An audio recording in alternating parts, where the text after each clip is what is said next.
All right. Happy Saturday sit down with your guy G, the number one Cowboy fan in Hampton, and football junkie. Let's give it up. Yeah, man. Yeah, before we get started, we got to say a big happy birthday to our main guy, football junkie. He has reached another number in the numeral. the number game. Let me just say the number game. Give it up for football junkie. Yeah, appreciate it. How does it feel, man? How does it feel? How does it feel? Man, I can't tell you how it feels to be 49, but I can sure tell you how it feels to be able to make it to 49. You say what? I said, I can't tell you how it feels to be 49, but I can sure tell you how it feels to make it to 49. So you said 49 is not your 40. No, it's not my 40 time. That is your age. All right. That's my age. Yes, sir. It's a blessing to make those age. That age. Yes, man. sir. It's a blessing, man. We done seen some things in our time coming up, brother. So yes, yeah, sir. we're definitely blessed to be here, man. But yes, here we are, man, on Saturday sit down with our guy, football junkie, and myself, G, the number one Cowboy fan in Hampton. Here we are on the Cowboy Huddle podcast, where we come together in the Cowboy Huddle and talk about our Cowboys. So here we are on this Saturday morning, man. We come to bring you some news that you can use, man. And before we get started, do me a favor, everybody, stop what you're doing, look below, and take the time to hit the like button. Let's get this algorithm up. And also, if you're not a subscriber, hit the subscribe button and the notification bell so you will be notified when the next video is posted. Now, let's get on into this, man, and let's talk about some things that's going on. So, football junkie, it's been told, man, that the former third rounder Cowboys player will not be missed. Now you might be asking, who are we talking about? So basically, we're talking about a 29-year-old nickel cornerback that we had here, Jordan Lewis. Now, Jordan Lewis, yeah. So basically, he just looked like he has signed a 3-year deal with Jacksonville Jaguars, making him the highest paid nickelback in the league. Give it up for Jordan Lewis. Give it up.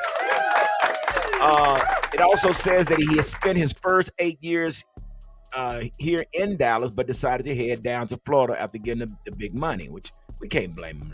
We can't blame him for that, can we, football junkie? No, we can't blame that a man for trying to eat.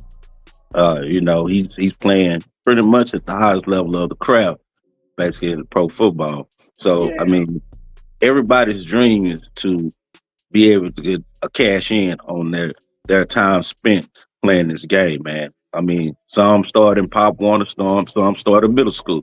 But however long your longevity is in the game, man, you're talking about just from Pop Warner to high school, that's a long time within itself.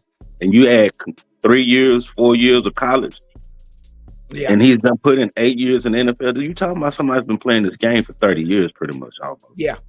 For fact, and for I beg to differ for them to sit there and say that he won't be missed. I mean, I remember he saved the game when we played the Saints one time, and he picked off that interception, man, and it was perfect timing. And and one thing about Jordan, he wasn't the biggest guy, but he was a dog, man. He was a dog. Yeah, so I beg to say that he won't be missed. Of course, he'll definitely be missed, and whoever and not even to leave out the fact that they experiment with him at linebacker. Wait a minute. Yeah. So the man he was the utility guy, man. He was willing to do anything for the team, but I can't sit here and say that he won't be missed. I mean, and I understand that what they're saying. So what they're saying is because we have Trayvon Diggs, DeRon Bland as the two pencil-in starters, and basically talking about Kaiir Elam and Rebel. Okay, these guys have to prove themselves. So again, I beg to differ for you to sit there and say Jordan Lewis will not be missed. We still have to see what Kaiir Elam would do and Siobhan Rebels Jr. would do. So miss me with that, man. So give it up. And not only that, we got to see what Diggs gonna do. We don't even know how Diggs is gonna perform after this type of Achilles injury. We don't know how he's gonna perform. Yeah, we don't. Yeah. You talking about a cornerback, and most everything is done footwork. Mm. And you talking about Achilles?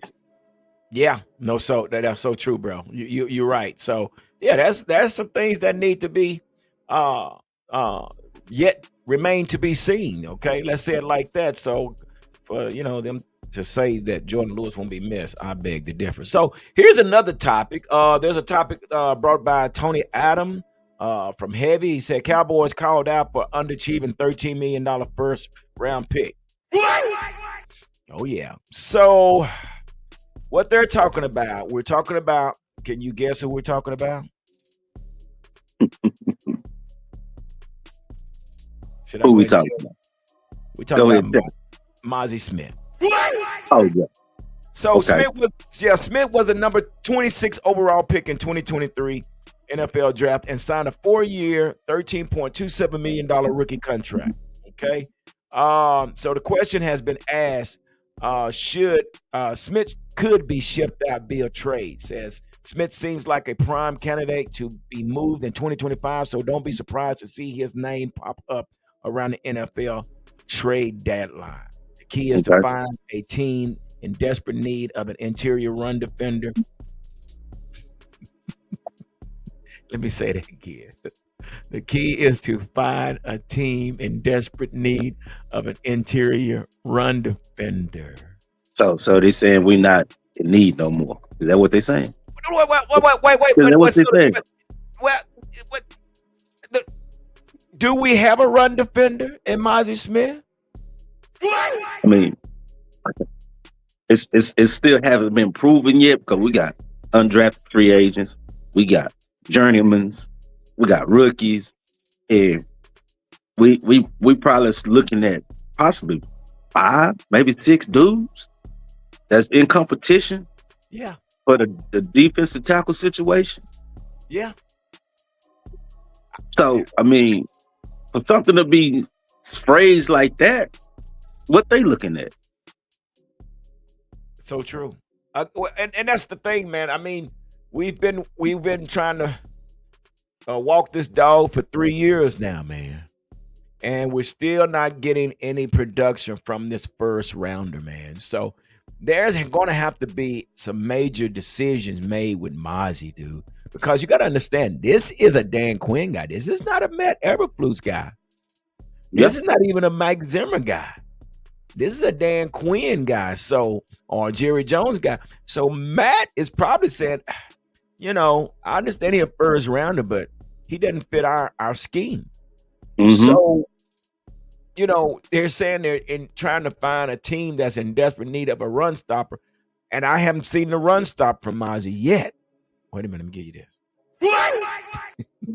this. So, is it possible that we could probably see Mozzie on the trading block, or will we even, or is there any teams out there that would probably even consider Mozzie right now? I mean, what's the stats on this guy? They're not that good. I start with that stat line. Not that good. Yeah. NTG. And I look at this right here. If they were to possibly or probably make a trade, you talking about a fifth or sixth round pick.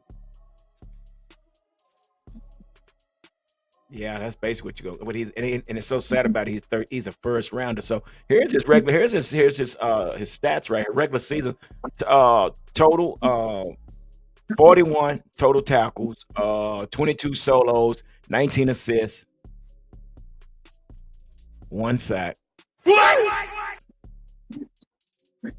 His career is 54 total tackles, 31 solo tackles, 23 assists, and a total of 2 sacks. Yeah, you're gonna get a 7th round for him.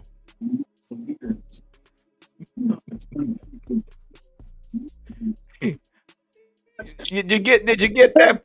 Total career total tackles 54, total solo tackles 31, total assist tackles 23, and 2 sacks. And this is Two his sacks of third. groceries, bro. 2 sacks of groceries. You don't need nobody to help you take your groceries to your car. You can carry 2 sacks of groceries by yourself. Now, if it's about 14 sacks, you need some help. But we talking about 2 sacks total career. And What? this is we coming into his third season. We're coming into his third season. Uh, he should be around the 6 or 7 threshold. Being a defense tackle, Oh man, I know it. Damn. he should be somewhere around the 6 or 7 threshold. Yeah. And So I and guess you it's and you safer to know say that it's possible that we you know that go ahead. there might have been some assisted sacks too, because you get a half a sack for helping somebody with a sack. Yeah. Well, he got yeah, he got so yeah, he only have 3 of those. So yeah, it's possible. Either and then another thing, they could actually just I think no, he's under country. Well, they could release him if they wanted to, but they'd rather get something for him than to Yeah, just release him. Man, yeah. I mean, this is the business of the game. So I guess it's safe for us to say that it's possible that we might see Mozzie Smith on the chopping block. Yeah, I wouldn't doubt it because he's not getting no productivity. Mm-mm. No, yeah. No, So mm-mm. yeah. So I titled this show, man, the Cowboys safety position battle. And we've been talking about a lot of positions, but one position we haven't really just focused on is the safety. And I guess the biggest question is when we're talking about this. Let me see if I can pull this up real quick. Let's see if I can pull it up. And yeah, there we go. So the biggest question is, let's get on down here where our safeties are. So right now we have Donovan Wilson and we have Malik Hooker. Behind them Mhm, is Wanye Thomas and Marquise Bell. mhm, Then you have Mike mhm. Smith Jr. and Zion Childress. So I guess the biggest question for Ball Junkie is we know that Donovan Wilson is a great hitter. He can play downhill and he'll Mhm. clean your shot.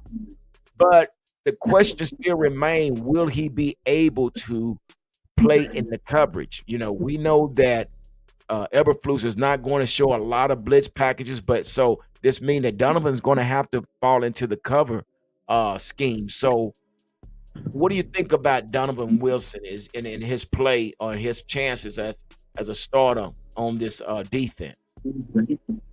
Me personally, as strong safety, I like how Donovan Wilson plays around the line of scrimmage. He gets a lot of pop. He's a Mhm. thumper, um, and he's pretty rangy. He's a ball hawk. Uh, he's a bit of a gambler too. He will gamble, Yeah, and with that, I mean that's just pretty much been the overall nostalgia of the whole secondary. Uh, for the last 3 4 years because a lot of when you look at it, you got Donovan Wilson, Malik Hooker. Then when you talk about Diggs and stuff like that, and what we got going on with the other cornerback situation, we know that as far as what we know with Malik and Donovan Wilson, there has to be great communication on the back end with your strong safety and your free safety. yeah, That's probably about the next best communicational situation versus quarterback and center. Uh, because what the safeties and the free safeties see is communicated from linebacker to the safeties and whatnot. fact. Linebacker calls the front up for the adjustments, and the safeties have to be on point to make those cover adjustments according to what the linebackers call it. But this guy Donovan Wilson, I believe he's gonna be he can be and he is a cornerstone piece to the defense, especially come from the secondary standpoint.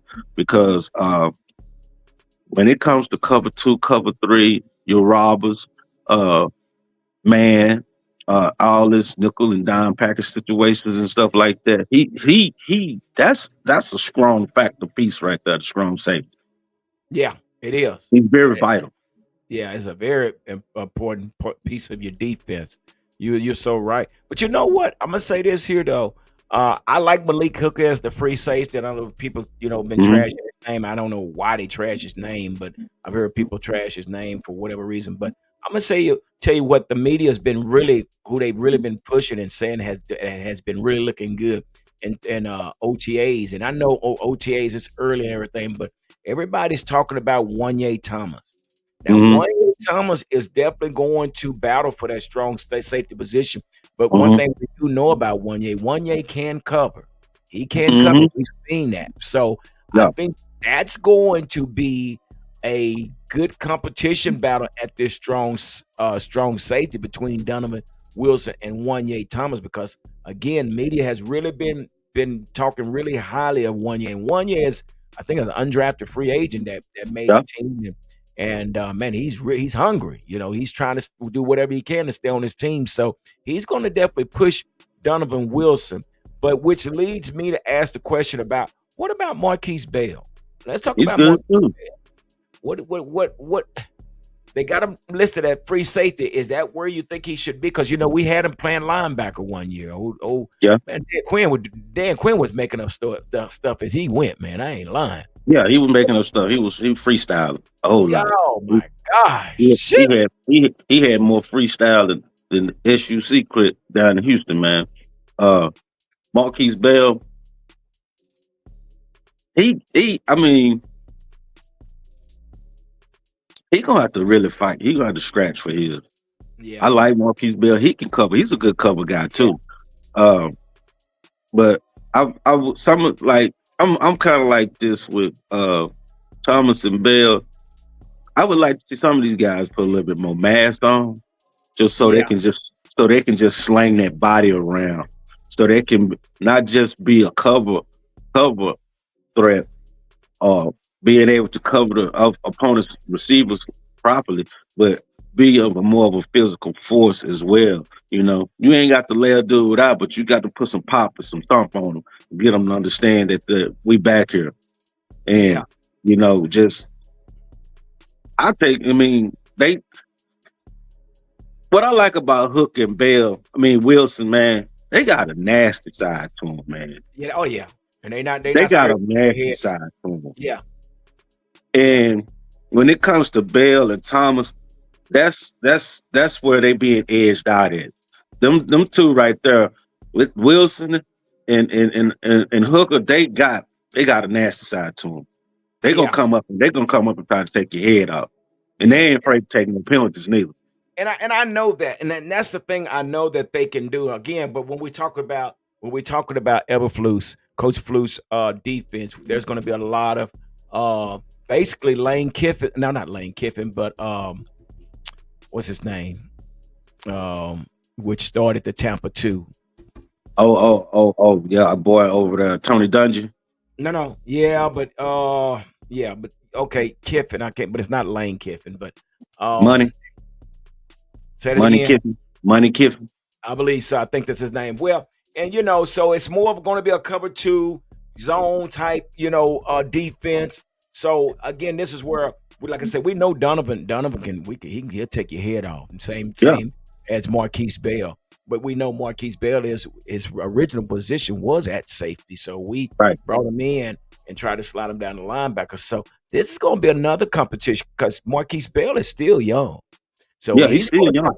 yeah, he's probably going to push Malik Hooker. So again, we haven't talked a lot about the safety position, but man, that's going to be a big competition battle there, man. Yeah, it's a big competition battle right there.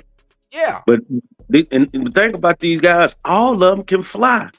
yeah, All yeah, of them can fly. They coming to that ball. yeah, yeah, yeah, and that's so true, man. And that's where again, this is what I like about the culture when we talk about the culture because like I said, everything's about competition, and people saying, I heard people say, well, the culture, but it is about the culture. It's what Brian Schottenheimer is trying to implement is competition at all positions, letting these guys know there's no safe position on this team outside. Well, hell, if your quarterback go down, Joe Milton's he licking his chops in the wings, So Right. everything's up for grabs, man. But I don't think you and I really talked about the safety position. Then we have also behind him with Mike Smith Jr. and Zion Childress as two others. But you Hmm. know, like I say, they're hungry. They're hungry as well.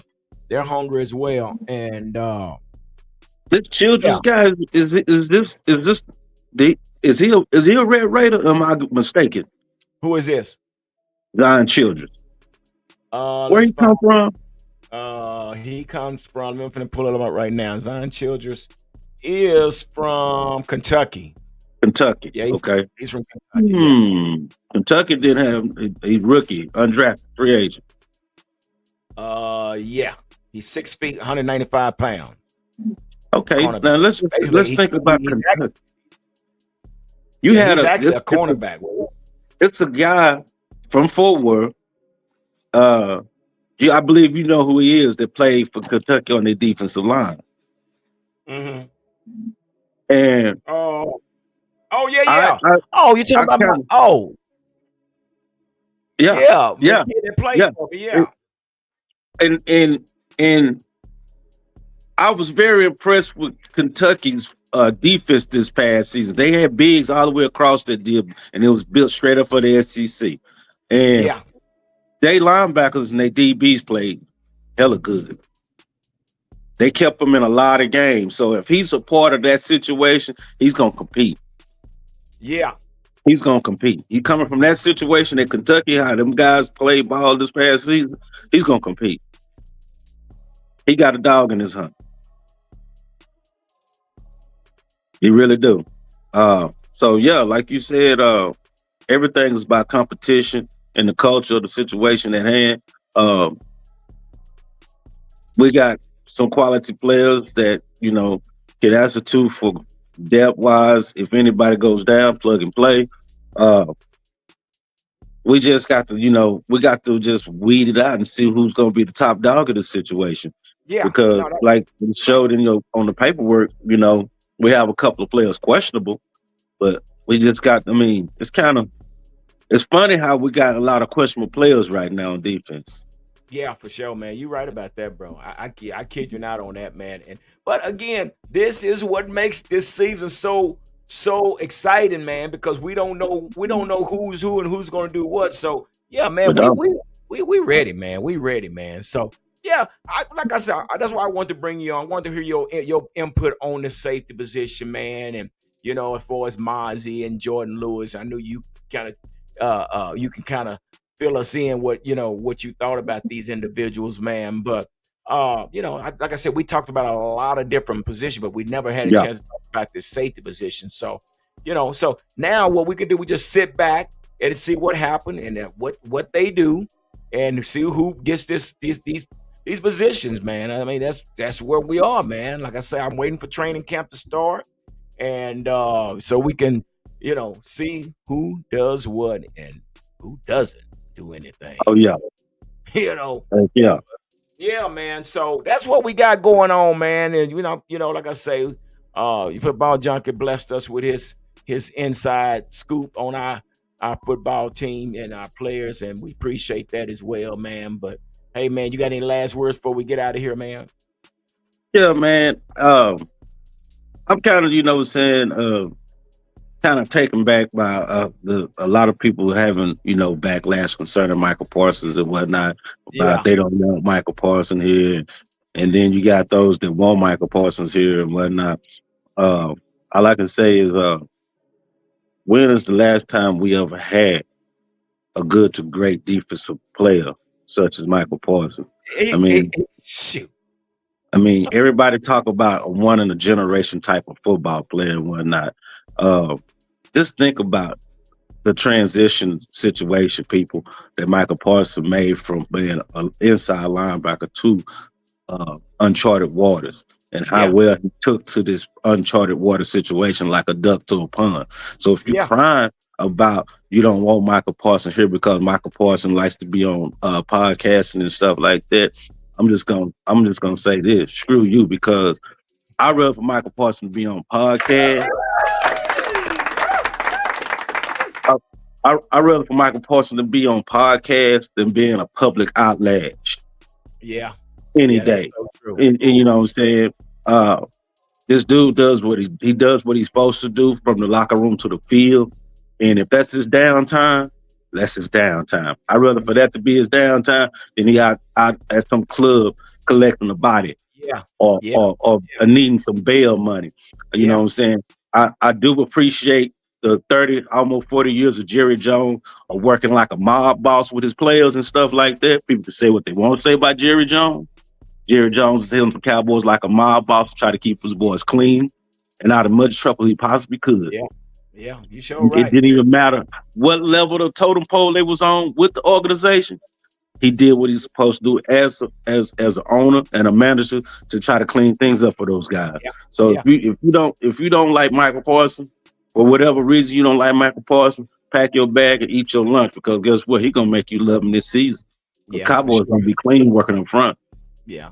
And I vouch for that, man, because I think he's probably the best. He is the best player on this team. And He one is. thing about it, man, we got an undersized defensive end that's giving you everything he got. And then you got people that's saying, well, he taking plays off. I mean, he's undersized. He's going against 6'8", and he's still coming out with 14 sacks and things like that. So again, I mean, you can miss me with that, man. But He missing everybody with have them. their opinions. Everybody have their opinions. And again, because of the reason he's going to be the highest paid player is because Jerry, this is what Jerry does. He waits late. So either you can pay him now or you can pay him later. One of the two. So One of the two. that's what And we then another thing to chunk after people. This man played probably I know at least 5 games with one arm. yeah, yeah. So I mean, yeah, man. Like I said, I don't know what it is, why. I mean, you got a dog like Micah doing his thing, man, undersized and still getting to the quarterback and bringing his pressure and things. But again, like I say, everybody have their own opinion, brother. But I'm riding with you on that one, man. And when it comes to Michael Paulson, man, again, either pay him now or pay him later, but you're gonna have to pay him. Give it up. You're gonna have to pay him. You're gonna Well, have to y'all pay him. heard it first. Y'all heard it first for Football Jungle. Football Jungle done gave y'all his insights on the podcast this morning. So do me a favor, make sure you hit the like button. And also you put your comments down below as well and let us know what you think about these topics that we brought up today. So again, we thank y'all, man, for hanging out with us and chopping it up with us because again, we don't do this for clickbait. And we do this because we are fans first, and we're going to bring you the news that you can use. So with that being said, we got, like I always say, continue to stay safe and be blessed. Two Yes, fingers up, sir. we out. Football Junkie, happy birthday, brother.